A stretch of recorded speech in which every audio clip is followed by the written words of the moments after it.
You think you know someone, until you realize the person you share your bed with has been sharing someone else's too. I'll be honest with you, I thought I had it all. My life looked like something out of a glossy magazine. A beautiful wife who turned heads wherever we went, a house that could fit a small village, and a lifestyle most people only dream about. My wife, let's call her Grace, had everything she could ask for. She dabbled in art, calling herself an artist. But if I'm being real, it was more of a hobby than a career. She painted when she felt inspired, which wasn't often. But I didn't mind. I wanted her to feel supported, so I made sure she had everything she needed. Not that she sold much, but it didn't matter to me.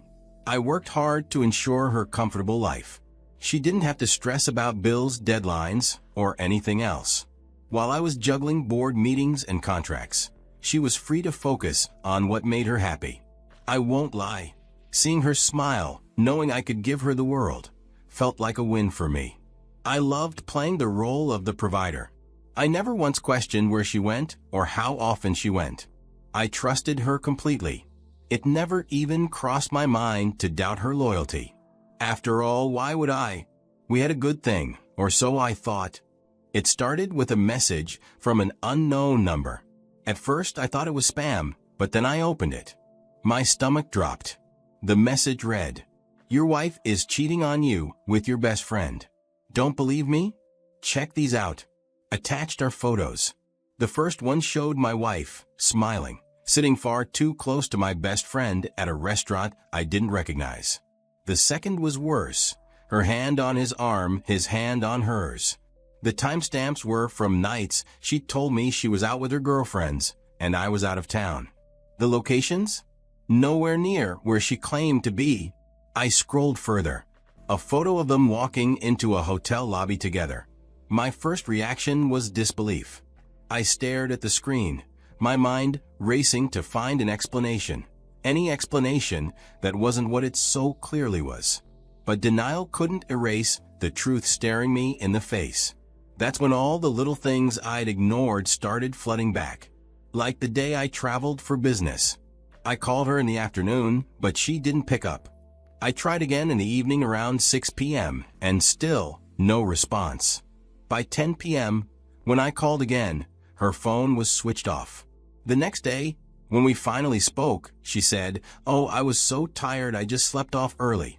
At the time, it didn't add up. Why wouldn't she pick up in the afternoon or evening before supposedly sleeping? But instead of digging deeper, I brushed it off. I wanted to believe her, so I ignored the obvious signs staring me in the face. Then there were the vacations. She always insisted on taking solo trips to relax and recharge. She claimed I worked too hard and deserved my own downtime. At first, I admired her independence, but the pieces weren't adding up now. Was she really unwinding, or was she meeting him? My anger started to bubble up. How could she betray me like this? And with my best friend of all people. I trusted him with everything. I wanted to confront her immediately, to call her and demand an explanation, to show her the evidence and watch her squirm under the weight of her lies. But then a thought stopped me. What would that accomplish? A screaming match? A rushed apology? More lies to cover up what I already knew? No, if I wanted to deal with this, I needed to be smarter. Anger could wait. I had to think about my next move carefully. And that's when I decided I wouldn't say a word. Not yet. Let her think I was still the clueless husband. That way, I could take control of the situation on my terms. When she mentioned her upcoming vacation, I nodded along like the trusting husband she thought I still was. "You deserve a break," I even said, smiling like a fool. But deep down I knew this wasn't a holiday. It was a carefully planned rendezvous with my so-called best friend. It wasn't the first time she'd made these trips. The signs had been there all along, but I guess I was too blinded by trust, or maybe too scared to face the truth, to see them for what they were. The irony wasn't lost on me. Here I was, a man funding my wife's betrayal, paying for her plane tickets, hotel stays, and probably even the fancy dinners she had with her lover. It was almost laughable. But that's when I made a decision. This would be her last trip on my dime. I wasn't going to let her get away with it again. Watching her pack her designer suitcase, she was so oblivious and so confident in my ignorance. I let her kiss me goodbye. She had no idea what was coming. As she walked out the door, I made a mental note. Her little vacation wasn't just the end of her secret affair.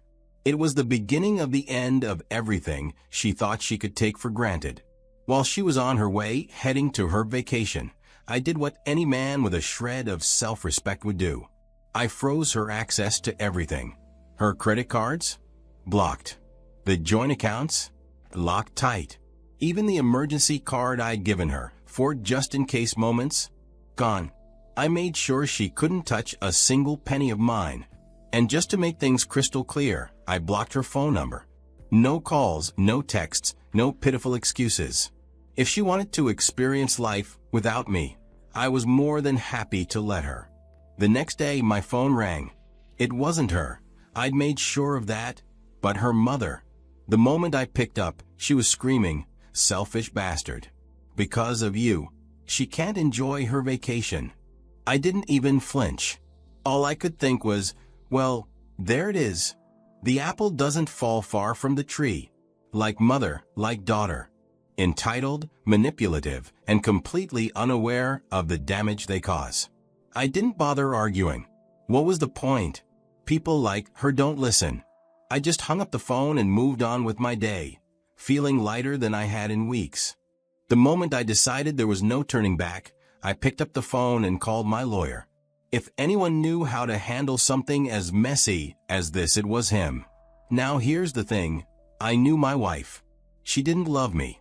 She loved what I could provide. The big house, the holidays, the luxury. She probably thought that if it came to this, she'd walk away with half of everything, smiling all the way to the bank. What she didn't know is that I'd been preparing for this possibility for years. I set up a trust fund before we got married. Not because I didn't trust her back then, but because I knew that life can get unpredictable. Every major asset I own, the house, my business, the investments, they're all tied to that trust. Legally, she can't touch it. She has no rights to any of it. The trust isn't even in my name. It's managed by a third-party company, which means it's airtight in a divorce. She came back a week later, dragging her suitcase through the door like it weighed more than her dignity. I didn't offer to help. Why would I? Her face said it all, shaken, humiliated, and angry, though not at herself. Her family had scraped together money to get her back, along with her lover boy. The same man she thought was her escape plan. I wondered if he was still smiling now that their little vacation had turned into a reality check. As soon as she stepped into the house, the tears started. "How could you abandon me like that?" she sobbed, her voice cracking as though she were the victim here. I was stranded. Do you know how embarrassing that was? How could you do this to me? I didn't say anything. I just stood there, watching her theatrics, letting her dig her own grave with every word. When she realized I wasn't biting, she got more desperate. "I didn't mean for things to get this bad. I've been thinking about us, about everything. I'm sorry, okay? Can we please just talk about this?" "Talk? Oh, we were going to talk, all right." I walked over to the table, pulled out my phone, and showed her the message. The one with the pictures. Her face went pale. For a moment, I thought she'd faint. But then, like a trained actor, the waterworks started again. "It's not what it looks like," she stammered. It was a mistake." "A mistake?" I wanted to laugh. The photos weren't mistakes. The hotel bookings weren't mistakes. She wasn't crying because she was sorry. She was crying because she was caught. I watched her carefully, analyzing every tear, every quiver in her voice. It was like she thought if she could just look pitiful enough, I'd forget everything and open my wallet again. She had no idea she was wasting her time. She switched tactics, grabbing my arm and looking up at me with those big, pleading eyes. "I've changed," she said.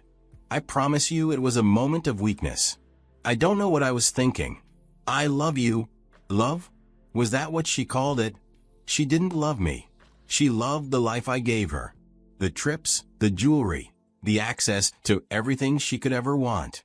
And now that I'd cut her off, she was scrambling to get it back. I nodded slowly, pretending to consider her words. I even put on a little show of my own, sighing like I was torn. "I'll think about it," I said, knowing full well she wouldn't get another penny out of me. In the days that followed, I watched her every move. She'd hover around me, trying to look apologetic, throwing in the occasional "I'm sorry" whenever she thought it might soften me up. But her desperation was written all over her face. This wasn't love or regret. It was survival. She was a drowning woman trying to grab onto anything to keep from sinking. And I let her flail. Let her feel the weight of what she'd done. Desperation makes people do crazy things, doesn't it? By the time my wife realized I wasn't playing games, she was scrambling for anything, to stop me from walking away for good. And her big move? She sat me down one day, looking as pitiful as I'd ever seen her, and said, "I'm pregnant." Now, let me tell you something. At that moment, I didn't explode. I didn't yell. I just stared at her, letting her words hang in the air. Because, you see, I knew something she didn't. I can't have kids. Medically impossible. Found that out years ago, not long after we got married. And I never told her. Why? Because I never thought I'd need to, because we agreed not to have kids. So I leaned back in my chair, keeping my voice calm. "That's interesting," I said. She looked so relieved, probably thinking I'd fallen for it. But then I dropped the bomb. Because I can't have children. Her face was like watching a building collapse in slow motion. At first, she just blinked at me, like maybe she misheard. Then her mouth opened, but no words came out. It made sense why I told her I don't want kids, which she agreed to before the marriage. Finally, she started stammering, throwing out excuses so fast they tripped over each other. "Oh, I thought I was just late," she said. "It must have been stress." "Stress? Sure. Let's call it that." I leaned forward, looked her right in the eye, and said, "If you're pregnant, it's not my child. So who's the father?" And just like that, her whole act crumbled.